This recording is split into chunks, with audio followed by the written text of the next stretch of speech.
Okay, so let's imagine a fire has started. So there's some small area that's burning for whatever reason, a cigarette or a helicopter light or a lightning strike. But to begin with, the fire is only going to be quite small. To be a danger, it has to spread. A fire that's only this big is not a problem. Now we know that to set wood on fire, it has to be exposed to high temperature, raised to over 400 degrees, preferably with a few sparks, or 600 degrees with no sparks, at which point it will pyrolyze, the gas will come out and catch fire. So what we need to do is, if we have a fire here, we need to take wood that's elsewhere, or vegetation, and get that very hot.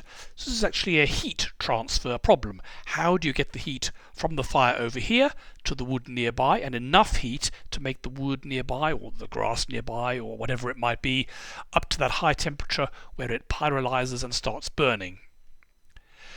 Now we know from the physics of heat transfer that heat moves by three ways: conduction, convection and radiation. Now in the case of bushfire, conduction is pretty much irrelevant. Air and wood are very bad thermal conductors. Heat doesn't really spread through them at all well. So it's actually convection and radiation that dominate. Now, convection is not as important as you might think. People often think that the flames, the hot air moves around and sets other things on fire. It's actually not usually the dominant cause. The reason is that usually the flames from something are only about as big as whatever is burning. So here you see a low intensity fire with grass burning, and you can see the flames are about the same height as the grass or the other material on the ground. The air flowing away from them is not hot enough to set things on fire, so the trees up atop here are not on fire at all. Even moving sideways, convection is not that important, because convection tends to move heat upwards and not sideways. So let's imagine we've got some ground down here. What I'm going to do is heat up a bit of the ground in the middle,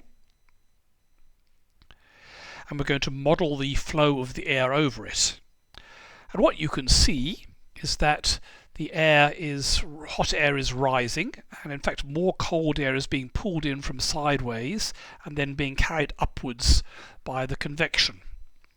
So when you get a fire zone like this, the hot air is not carrying air sideways to where it could set fire to other bits of grass nearby. It's mostly carrying the heat upwards, and in fact it's sucking in cold air from the sides, which actually stops the fire from burning sideways.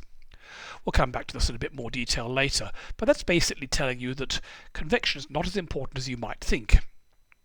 In fact, the spread of fire is dominated by radiation, in particular by black body radiation.